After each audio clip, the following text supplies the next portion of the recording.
Même si la WWE est un lieu de drame et d'action, elle a mis en place des règles pour que les choses restent pacifiques.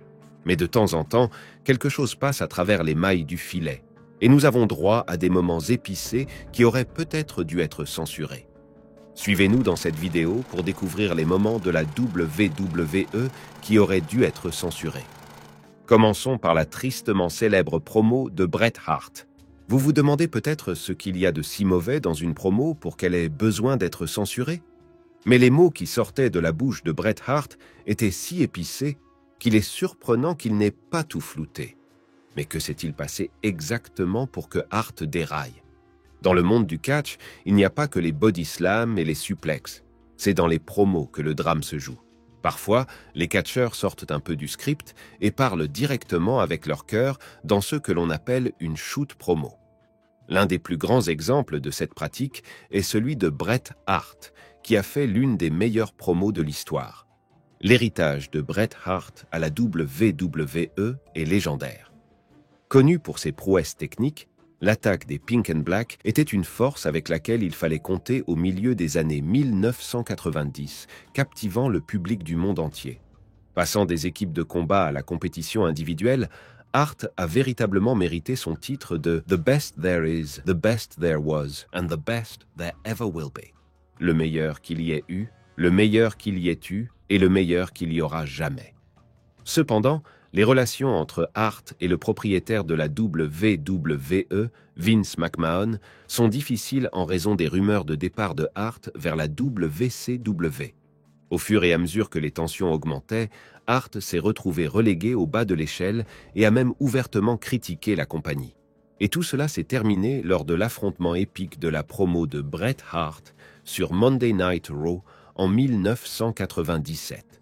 Le règne de Bret Hart en tant que star de la WWE était indéniable, mais en 1997, les choses changeaient. Le paysage de la WWE évolue et Hart n'est pas vraiment à l'aise avec cette nouvelle dynamique. En coulisses, il est de plus en plus frustré par les sentiments des fans, la politique des coulisses et le traitement préférentiel accordé à des catcheurs comme Shawn Michaels.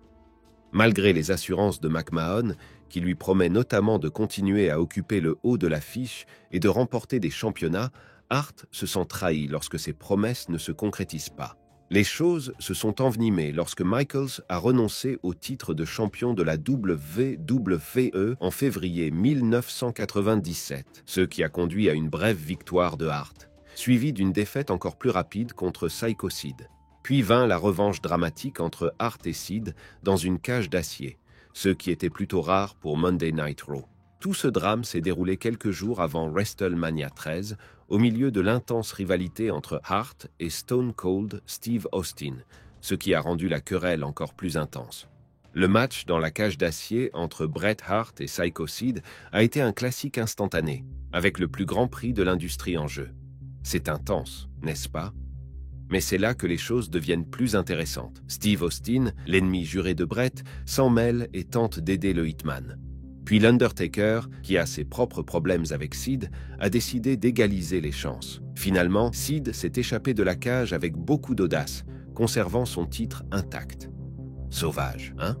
Le sentiment de frustration provoqué par cette défaite, associé au traitement infligé par la direction, a donné lieu à l'une des promos les plus mémorables de l'histoire de la WWE.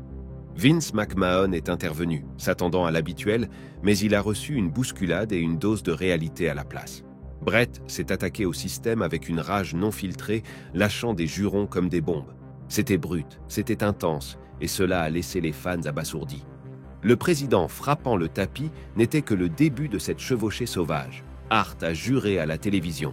Frustré n'est pas le bon mot, c'est de la pour la première fois dans l'histoire de la compagnie et a reproché à tout le monde de l'avoir empêché de remporter le titre depuis son retour.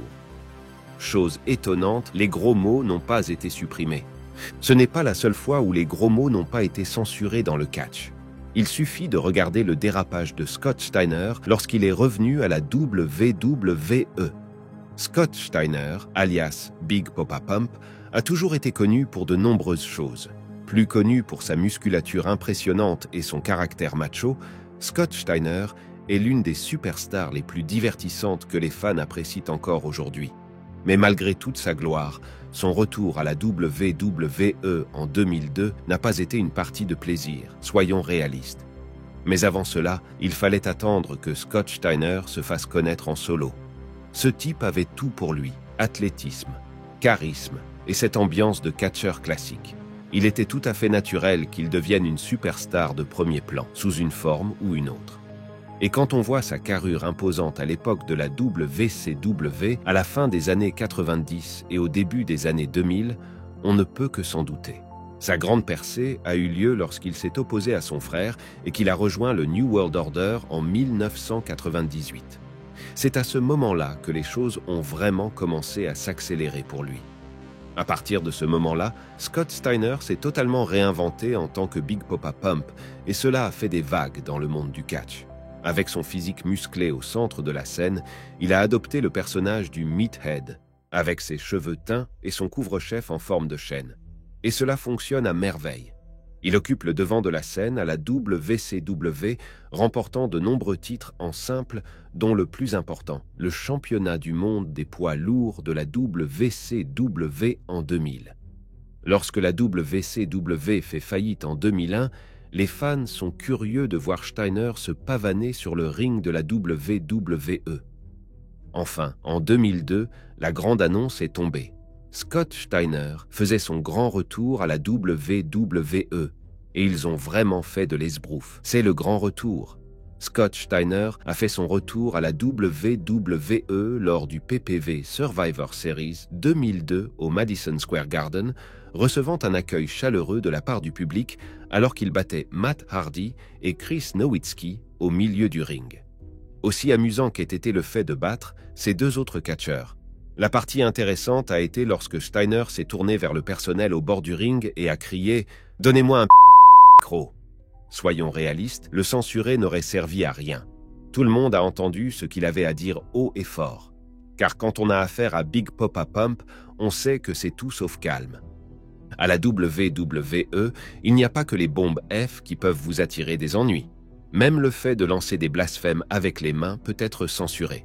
Ainsi, lorsque Kofi Kingston a décidé de faire un doigt d'honneur, il a été choquant de constater que la censure n'a pas été supprimée. À l'époque de l'Attitude Era, voir Stone Cold Steve Austin faire un doigt d'honneur était chose courante.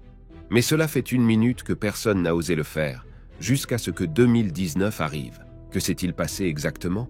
Kofi Kingston, le champion en titre de la WWE, avait le vent en poupe, puis, sorti de nulle part, Samoa Joe a changé la donne lors d'un épisode de Raw en tendant une embuscade à Kingston et en l'étouffant avec son mouvement Coquina Clutch. 1 semaine plus tard, les choses se sont encore accélérées. Kingston avait un affrontement épique avec son adversaire d'Extreme Rules, ce qui faisait monter la tension.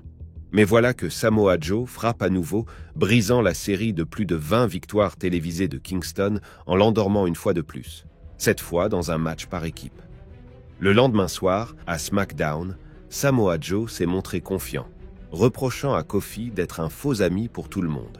Puis, pour couronner le tout, il a offert une poignée de main à Kofi, lui lançant le défi que si Kofi reconnaissait Joe comme le prochain champion de la WWE, il mettrait en sécurité tous les êtres chers de Kofi. Évidemment, personne n'allait relever ce défi, mais Joe, quant à lui, y voit la preuve que Kofi ne fait que parler et n'agit pas lorsqu'il s'agit de se soucier des autres. Il s'est dit que si Kofi était vraiment quelqu'un, il lui aurait serré la main et aurait garanti la sécurité de tout le monde. Mais non, Kofi était là pour faire de l'arnaque et jouer à des jeux, selon Joe. Bien sûr, l'angle de la caméra a peut-être un peu masqué le geste, mais la WWE a fait preuve d'audace en le laissant passer. Le moment suivant ne comportait pas de gros mots, juste un étalage de parties du corps que la plupart des gens préféreraient ne pas voir. Tout le monde connaît AJ Styles, l'homme, le mythe, la sensation du catch. Styles a fait ses débuts dans le catch en 1998, en commençant par la scène indépendante avant de faire son entrée dans la World Championship Wrestling en 2001. Mais c'est au sein de la TNA de 2002 à 2013 qu'il s'est vraiment fait un nom, gagnant le surnom de Mr. TNA. Styles est apparu pour la première fois à la WWE, alors World Wrestling Federation, en 2002, mais il a refusé un contrat de développement qui lui avait été proposé par la compagnie. 14 ans plus tard, en janvier 2016, il signe un contrat pluriannuel avec la WWE, fait ses débuts le même mois et remporte le championnat de la WWE en septembre. Il a remporté le championnat de la WWE en septembre de la même année. Et, pour couronner le tout, il a été sacré catcheur de l'année par la PWFK et la Wrestling Observer Newsletter pour cette excellente performance en 2016. Mais ce n'est pas tout. En novembre 2017, Styles a remporté sa deuxième victoire au championnat de la WWE à Manchester, en Angleterre, entrant dans l'histoire en tant que premier catcheur à remporter le titre en dehors de l'Amérique du Nord. De plus, il a été intronisé au prestigieux Hall of Fame de la WON cette année-là. Passons maintenant au fameux dysfonctionnement de la garde-robe.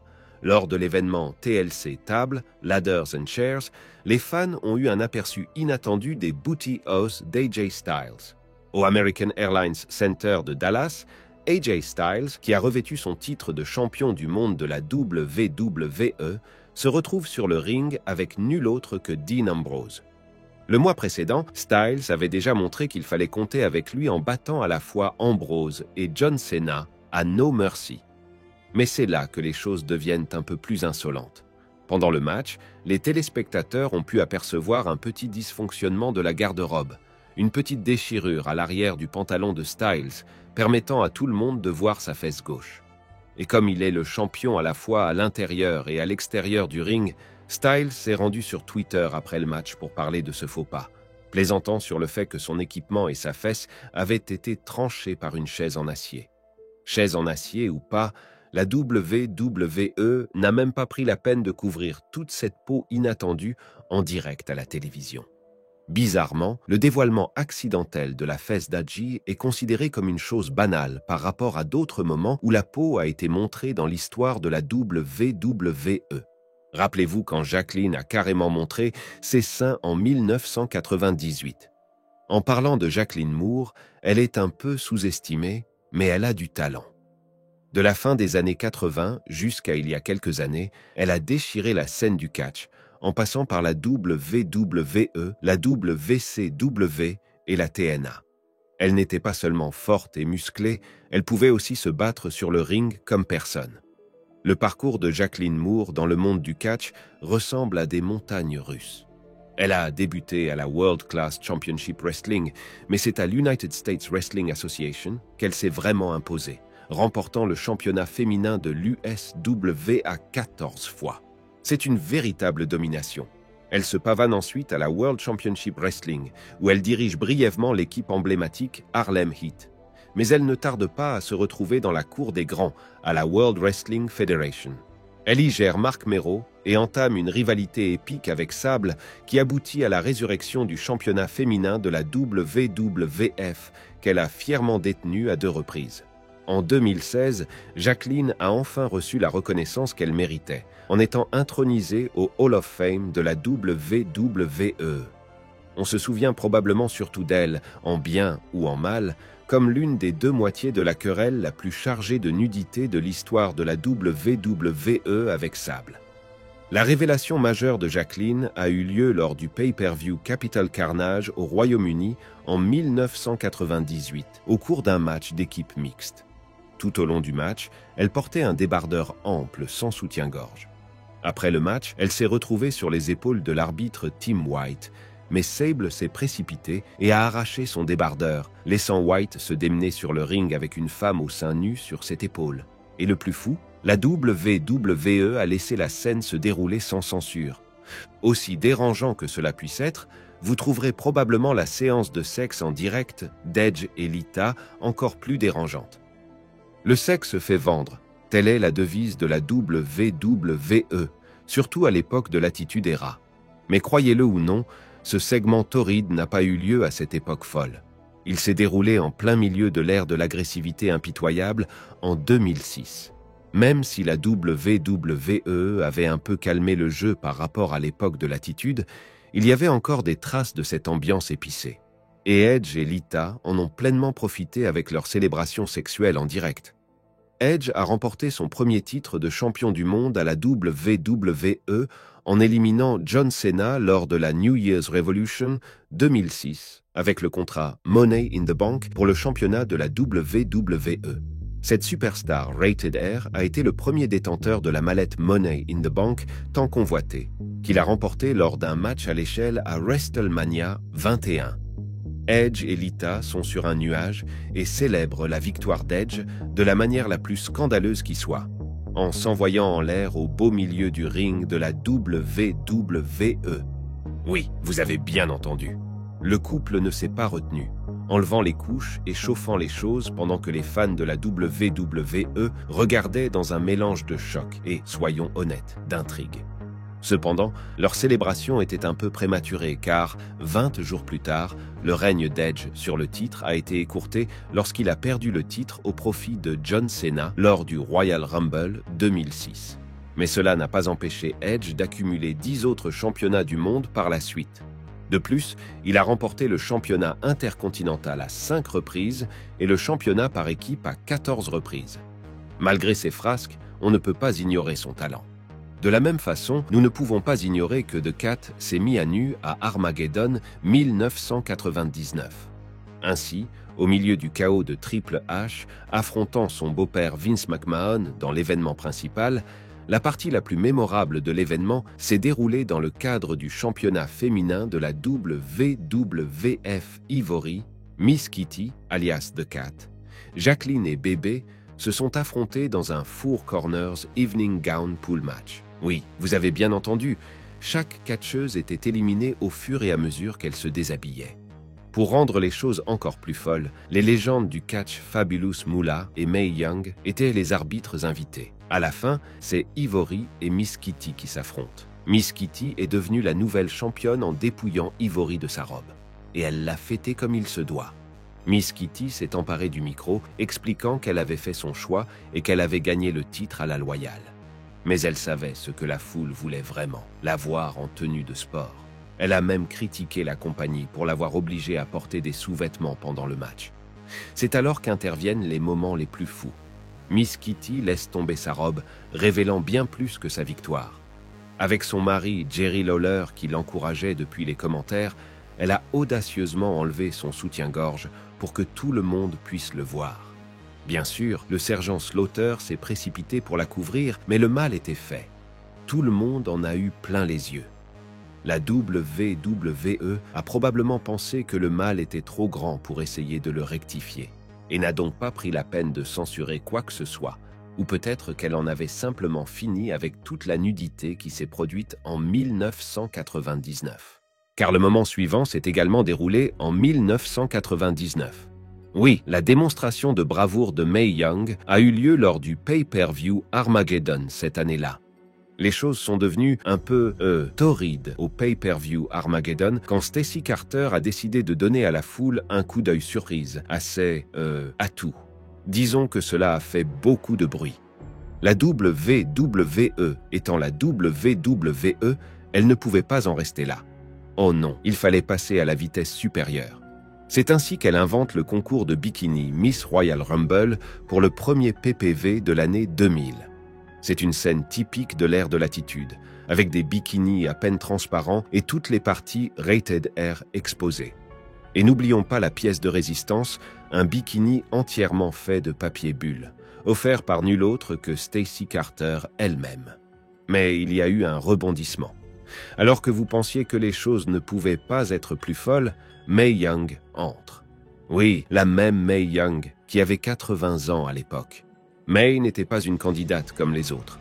Le parcours de Mae Young dans le monde du catch a repris en 1999 lorsqu'elle a rejoint la World Wrestling Federation, aujourd'hui WWE. Elle était surnommée The Queen et The Great Mae Young, mais la plupart du temps, elle s'en tenait à son vrai nom. Mais c'est là que Mae fait vraiment parler d'elle. Même à l'âge d'or, elle prend des coups et fait le spectacle pour les fans. En 2004, son dévouement et son talent ont été reconnus lorsqu'elle a été intronisée au Professional Wrestling Hall of Fame and Museum, ce qui lui a valu une place bien méritée dans la catégorie Lady Wrestler. Et les honneurs ne s'arrêtent pas là. En 2008, Mae Young prend la place qui lui revient dans le Hall of Fame de la WWE, consolidant son statut de grande dame de tous les temps. Pour en revenir au concours de bikini, Mae Young a porté un maillot de bain à l'ancienne, tout droit sorti des livres d'histoire, nous donnant ainsi un aperçu de ceux que portaient les catcheuses à l'époque de leur apogée. C'est ici que les choses prennent une tournure inattendue.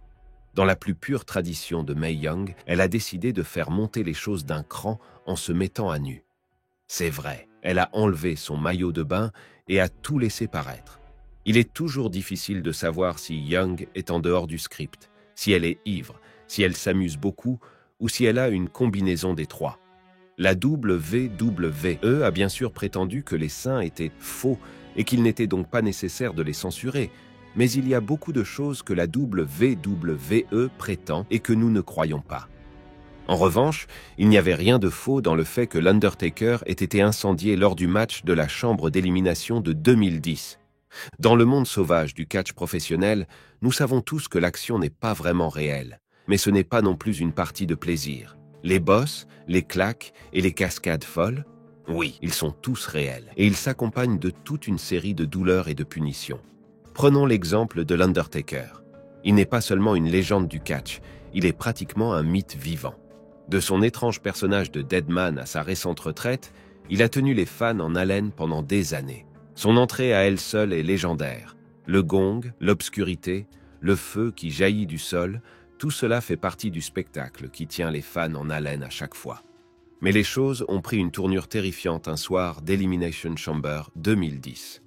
L'Undertaker, champion du monde poids lourd en titre, a fait sa grande entrée avant d'être englouti dans les flammes à cause d'un accident pyrotechnique. On se serait cru dans un film d'horreur quand il s'est précipité vers le ring, enlevant sa cape et son chapeau dans la panique. L'Undertaker a fait preuve d'un grand professionnalisme, restant fidèle à son personnage malgré le chaos. Tout au long du match, on l'a vu essayer de se rafraîchir avec de l'eau, tout en luttant contre une douleur atroce due à des brûlures au 3e degré. La plupart des gens se seraient arrêtés là, mais pas l'Undertaker. Il a continué à se battre jusqu'à ce qu'il perde son titre de champion. Vous vous demandez peut-être pourquoi il fallait censurer ce passage. Il ne s'agissait pas de blasphème ou de nudité, mais plutôt d'une mésaventure qui a entraîné une blessure. La plupart du temps, la WWE censure ce genre d'incident. Il était donc surprenant de voir qu'il n'était pas censuré. Peut-être est-ce dû au fait que l'Undertaker avait l'air d'aller bien après l'incident. Le lendemain soir, à Raw, l'Undertaker est apparu dans un état grave, ses brûlures étant légèrement visibles malgré le chapeau et le manteau qui le caractérisent. Il est insensé de penser qu'il n'a pas fait de pause, compte tenu de la gravité de ses blessures. Mais bon, c'est ça l'Undertaker, dur à cuire et toujours prêt à se battre. Heureusement, il n'a pas souffert de conséquences à long terme de l'incident, mais cela nous rappelle les dangers auxquels ces catcheurs sont confrontés à chaque fois qu'ils montent sur le ring. Laquelle de cette histoire est la plus folle selon vous? Faites-nous part de vos impressions dans la section des commentaires. Et avant de partir, n'oubliez pas d'aimer cette vidéo et de vous abonner à Ring Rivals pour ne pas manquer les prochaines.